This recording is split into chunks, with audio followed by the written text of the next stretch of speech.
వ్యక్తిగత జీవితాలు మనకెందుకు అని మన వాళ్ళకి కావాల్సిన విషయంలో మాట్లాడతాం.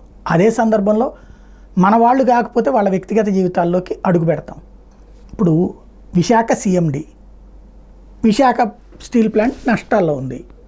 విశాఖ స్టీల్ ప్లాంట్ నష్టాల్లో ఉండడానికి నువ్వు సిఎండి డ్యాన్స్ వేయడానికి ఏంటి సంబంధం? పుష్ప పాటకి సిఎండి డ్యాన్స్ వేసాడని అట్లాంటోడు ఉండడం అవసరమా? ఇదే వార్త. పాయింట్ ఏంటి? విశాఖ స్టీల్ ప్లాంట్కి కావాల్సింది గనులు కావాలి, లేవు.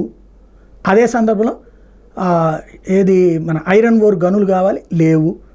తీసుకోవాలి, తీసుకోలేదు. కేంద్ర ప్రభుత్వం ఇవ్వాలి, ఇవ్వలేదు. లేదా వేలంలో పాడి తీసుకోవాలి, తీసుకోలేదు.